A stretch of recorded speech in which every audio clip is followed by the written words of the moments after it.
There is an urban legend in the Faroe Islands that goes under the name the Jeggv syndrome. In short, the story goes like this.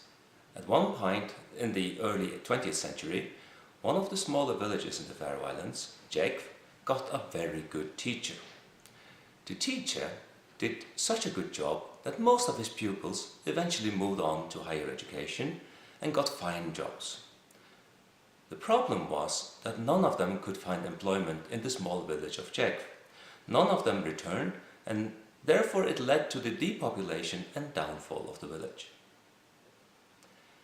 Among Faroese, there is a widespread fear that the Jeggv syndrome is happening to the whole nation.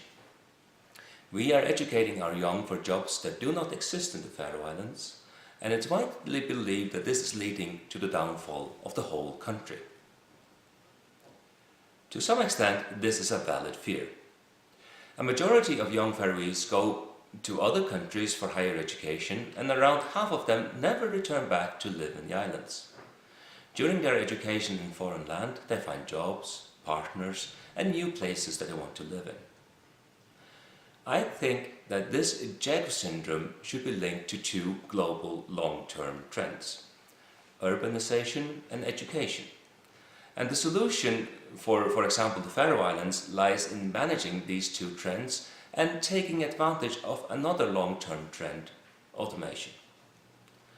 For the last 200 years, since the advent of the industrial and agricultural revolutions, the world has witnessed an unprecedented migration from rural societies to cities, what we normally refer to as urbanization. From a situation where practically everyone lived off the land, in 2008 more than 50% of the world's population lived in cities, and this share just continues to grow. So you might say that the Jeggv syndrome is just plain urbanization, which has happened and is still happening all over the world. The second relevant long-term trend is education. Over the last 200 years, an ever-increasing proportion of the population has gotten an ever-increasing level of education. Today, most ambitious young people are headed towards higher education.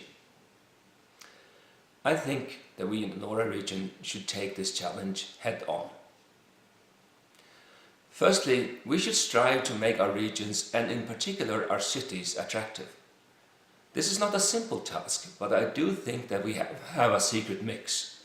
Our unique formula is or can be the combination of the modern and the traditional. We are part of the Nordic societies with modern democracies, equal opportunities, tolerance, liberal markets, and welfare. But at the same time, we have a close proximity to nature and have a rich heritage in living in harmony with our surroundings. Partly Scandinavian and safe, partly Vikings and wild. Secondly, we should continue and increase our investment in higher education and research and development. In that regard, Akureyri in Iceland and Tromsø in Norway have been and are still showing the way, and places like Tórshavn and Nuuk should follow their lead. Invest in people and knowledge. Increasing the number of university students locally means stronger universities, students spending their time and money in the local society, students finding employment and internships in local companies and institutions, and a much larger likelihood of them staying on after graduation. Of course, we should not prevent our young from going to other countries to study. We need that too. But for each local that goes away, we should welcome at least one foreigner to come and study and hopefully stay with us. It will be good for diversity too. Stronger universities, more research and development, and more people with higher education will open new opportunities that entrepreneurs will seize. The business environment is dynamic, and I am confident that a thriving startup scene will emerge as the universities grow, regardless which subjects are chosen. In short, we should manage the two long-term trends, urbanization and education, and turn it to our advantage. The third long-term trend that I would like to emphasize is automation. Automation also started to grow with the Industrial Revolution. And since the advent of the computer and later the modern internet 20 years ago, the speed has only increased. And as Mark Andreessen famously said in 2011, software is eating the world. Every single industry is being taken over by software, in the sense that an ever-increasing proportion of all products and services are essentially software. Look at how banking, manufacturing, media, oil and gas, and transportation have been transformed over the last years. More and more runs on software, and there's no stopping it. All companies are becoming technology companies.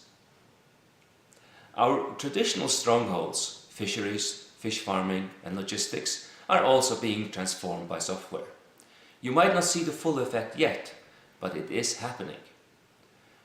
Instead of pretending that it will pass, I think now is the time for us to take the lead and start developing the digital solutions in the Arctic.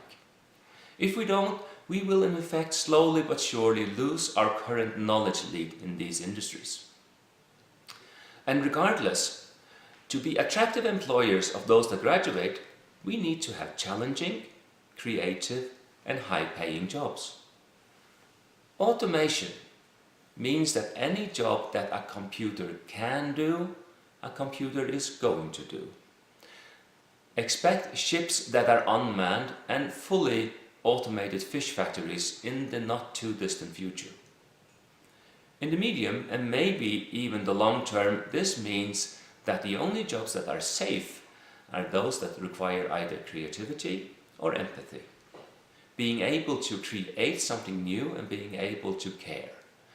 And when it comes to what digital solutions to develop, I do not think we should limit ourselves to traditional strong industries.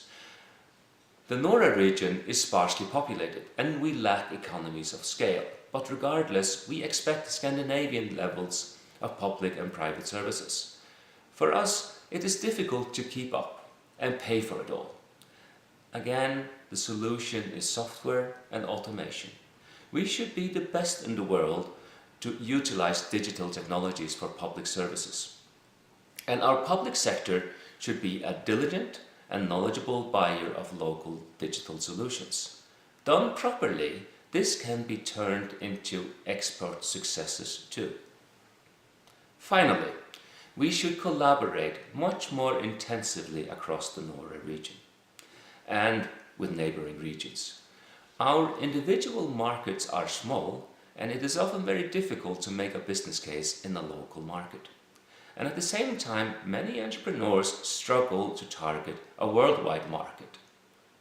Working together and getting Arctic companies to see the whole NORA region as one market is one way out of that problem. So in summary, to not fall victims to the JED syndrome, we should embrace the three long-term trends: urbanization, education, and automation, and collaborate as a region to make our societies automated, attractive, knowledgeable, and strong.